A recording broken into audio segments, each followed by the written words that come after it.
Hi friends, అందరికి good morning. అందరూ ఎలా ఉన్నారు? వెల్కమ్ టు శైలజా శ్రీలాక్స్. ముందుగా అందరికి అయితే హ్యాపీ సంక్రాంతి.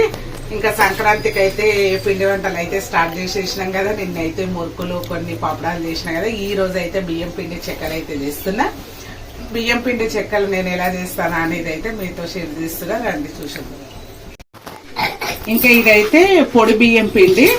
అయితే మనం మురుకులకైతే బియ్యంలో, రేషన్ బియ్యంలో మినపప్పు, శనగపప్పు, పుట్నాల పప్పు అన్ని వేసి పట్టిస్తాం కదా. దీంట్లో మాత్రం ఉట్టి రైస్ మాత్రమే మంచిగా చెత్త ఏం లేకుండా చూసుకొని పిండి పట్టించుకోవాలి. నేనైతే ఎక్కువ చేయట్లేదు. ఒక కేజీ పిండి తీసుకున్నా.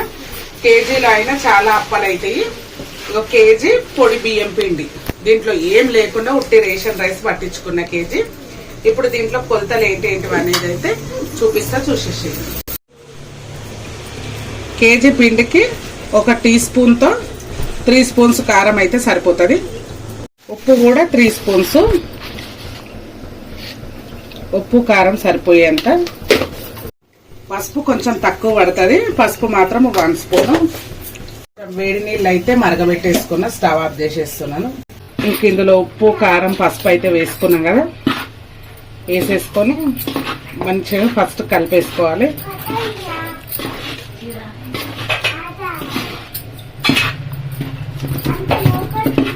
కేజీ పిండే కదా, ఇక కిచెన్ లో నిలబడే కలిపేసుకుంటున్నా నేను. మంచిగా ఒక పెద్ద కట్ట, 2 కట్టల కరివేపాకు మంచిగా కత్తెరతోటి కట్ చేసుకొని పెట్టేసుకోవాలి. ఇగో నేను కట్ చేసుకొని కడిగి పెట్టేసుకున్నా ఆల్రెడీ. ఇక మినప్పప్పు, శనగపప్పు ఒక గంట ముందే అయితే నానబెట్టేసుకున్నా. ఇక పప్పులు అయితే మీకు ఏ రకంగా ఉండాలి ఎక్కువ అనుకుంటే ఆ రకంగా వేసుకోండి. నేనైతే ఎక్కువనే వేసుకుంటున్నా. శనగపప్పు, మినప్పప్పు, పెసరపప్పు, ఇక బటర్ వేడయ్యే వరకు ఒక 2 స్పూన్ల జీలకర్ర, అట్లనే నువ్వులు. ఇవన్నీ కొంచెం ఎక్కువ ఉంటేనే మంచిగా ఉంటుంది. కేజీ కదా, ఒక టేబుల్ స్పూన్ అల్లం వెల్లుల్లి పేస్ట్, ఇంకా బటర్ అన్ని వేసినాక కొత్తిమీర అయితే ఆప్షనల్. ఇప్పుడు నేను వేసినవి అన్ని మాత్రం కంపల్సరీ వేసుకోండి. కొత్తిమీర ఒక్కటి మీకు ఇష్టం ఉంటే వేసుకోండి, లేకుంటే లేదు. వేసుకోకపోయినా సరే నేనైతే వేసుకున్నా. ఇంకా ఈ బటర్ ఇవన్నీ వేసుకున్నాం కదా, అన్ని మంచి కలిసేటట్టు కలిపేసుకోవాలి. వాటర్ వేయక ముందే మనకి ఉప్పు, కారము, పసుపు, అల్లం వెల్లుల్లి పేస్ట్ ఇవన్నీ అయితే మంచిగా మెయిన్ కలవాలి. ఇదిగోండి ఇట్లా మంచిగా అంతా కలిపేసుకునేటట్టు కలిపేసిన కదా. ఇప్పుడు దీంట్లో నేను శనగపప్పు, మినపప్పు, పెసరపప్పు, నువ్వులు, జీలకర్ర వేసుకున్నా కదా. దీంట్లో పల్లీలు కూడా వేయించి వేసుకోవచ్చు, కానీ నేను వేయట్లేదు. ఎందుకు అంటే నాకు పల్లీలు ఎప్పుడు వేసుకున్నా గానీ దాంట్లో నుంచి పల్లీలు మొత్తం రాలిపోయినాయి. అదే పప్పు అయితే రాలిపోలేదు, పల్లీలు మొత్తం రాలిపోయినాయి అని నేనైతే పల్లీలు స్కిప్ చేసేసిన. మీరు పల్లీలు వేసుకోవాలంటే పల్లీలు కూడా వేసుకోవచ్చు. ఇప్పుడు దీంట్లో ఇప్పుడైతే నీళ్లు మరగబెట్టుకున్నా కదా, ఈ నీళ్లు కొన్ని వేసుకుందాము. ఇక వేడి నీళ్ళు వేసుకున్న తర్వాత కొంచెం ఇట్లా వేసుకోవాలి. చెయ్యి పెట్టకండి, చెయ్యి పెట్టిరంటే చెయ్యి కాలిపోతుంది.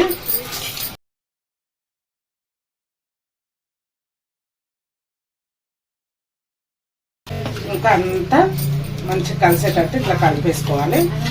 వేడి నీళ్ళు వేసేసి ఫ్రెండ్స్, ఇక పిండి అంతా చల్లారిన తర్వాత ఇదిగోండి ఇట్లా మొత్తం ఇట్లా కలిపేసుకోవాలి. అంతా కలిసేటట్టుగా ఇట్లా కలిపేసుకొని ఈ ప్లేట్ ఇట్లనే పక్కకు పెట్టుకొని వేరే గిన్నెలో మళ్ళీ తడుపుకోవాలి. ఎట్లా తడపాలనేది అయితే నేను చూపిస్తా. ఇక ఏంటి ఇది వేసుకుంటూ కొంచెం తడిపేసుకోవాలి.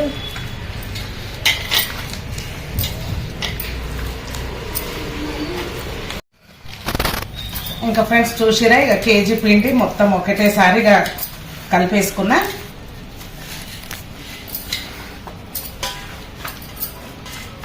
ఇప్పుడు దీంట్లోనే ఇట్లా ఒక పక్కకు అయితే పెట్టేసుకున్నాను. కొంచెం పిండి తీసుకొని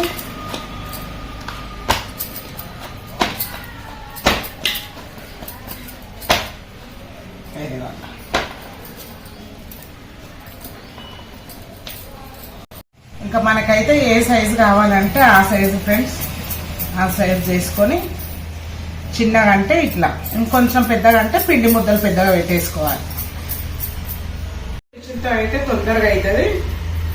ఇక నేనైతే పూరి ఒత్తుకునే మిషన్ ఉంది, ఇక మిషన్ అయితే చేస్తున్నా. ఇద్దరు ఉంటే తొందరగా అవుతుంది. ఈరోజు మా అమ్మ వచ్చింది, నేను అందుకు పని అయితే పెట్టుకున్నా. ఒక రకరకాలు చేయొచ్చు, ఇక్కడ చేయొచ్చు అని ఇట్లా ఉండలు అయితే తీసుకున్నాం కదా. ఇది ఇప్పుడు చూడండి ఫ్రెండ్స్, పూరి మిషన్ అయితే తీసుకున్నా.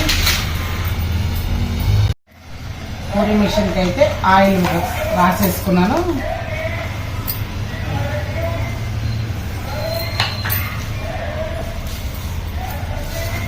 అంతే. అయితే ఇవి ఏంటంటే మనకు కరకరలాడాలి కాబట్టి, మెత్తగా రావద్దు కాబట్టి ఇట్లా మనం మధ్యలో ఒక చిన్న ఓల్ పెట్టుకోవాలి. ఓల్ పెట్టుకుంటే ఏంటంటే మంచిగా క్రిస్పీగా కాలుతుంది అనమాట. ఓల్ లేదనుకో కొంచెం మధ్యలో సరిగ్గా కాలదు. అందుకోసమని వద్దు, ఇంకా మాకు ఓల్ ఇష్టం లేదు అనుకుంటే మీరు పెట్టుకోకపోయినా సరే.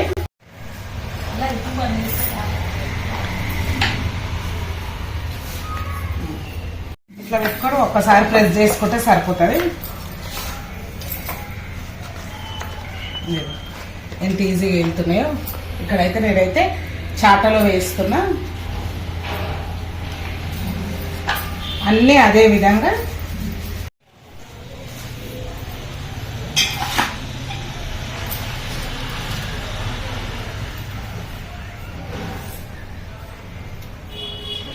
ఇదంతా తీసినావా. ఇంకా ఓల్ లేకుండా కూడా ఒత్తేసుకోవచ్చు ఫ్రెండ్స్. ఇదిగోండి, ఇవి ఓల్ పెట్టుకోకుండా చేసుకున్నా, ఇవేమో ఓల్ పెట్టేసుకున్నా. ఇంకా ఇదైతే మన ఇష్టం.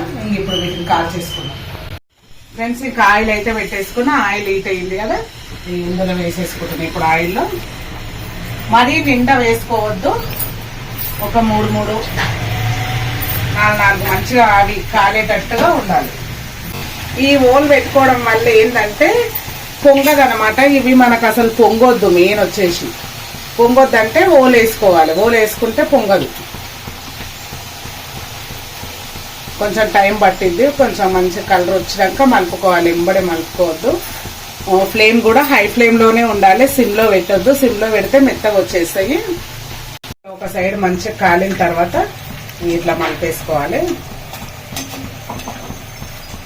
కొంచెం కాలడానికి టైమే పట్టింది.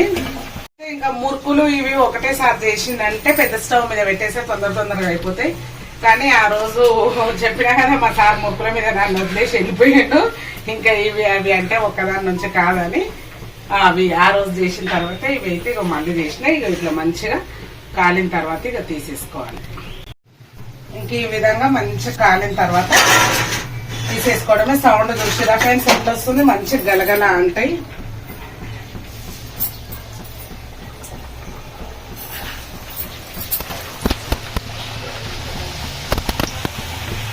ఇంకా అన్ని ఇదే విధంగా వేసేసుకొని కాల్ చేసుకోవడం. దాన్ని పొద్దున్న ఇబ్బంది అయితే పెట్టేసుకున్నా. మా అమ్మ అక్కడ ఒత్తిస్తుంది, నేను ఇక్కడ కాలుస్తున్నా.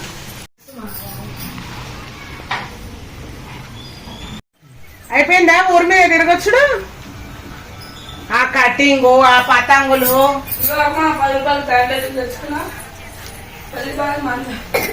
ఫ్రెండ్స్. ఇంకా ఇవి నా బియ్యం పిండి అప్పాలైతే ఇక ఇంకా రెడీ అవుతున్నాయి. ఇక మీకైతే వీడియో ఎండ్ చేయడానికి అయితే చూపిస్తున్నాయి. ఇక చూడండి ఎంత క్రిస్పీగా, మధ్యలో కూడా ఇది ఎట్లా సరుగుతున్నాయి. ఆయిల్ అయితే అస్సలు పట్టదు. దగ్గరికి రండి చూపిస్తాను. ఆయిల్ కూడా ఎక్కువ ఉండదు. తింటుంటే కూడా మంచిగా సౌండ్ వస్తుంది. చుంచుతుంటే ఇట్లుంటే నేను చేసినట్టయితే ట్రై చేసుకోండి. అంత బాగా వచ్చిన వీడియో ఎలా ఉందనేది అయితే చూసి కామెంట్ చేయండి ఫ్రెండ్స్. ఓకే మరి బై.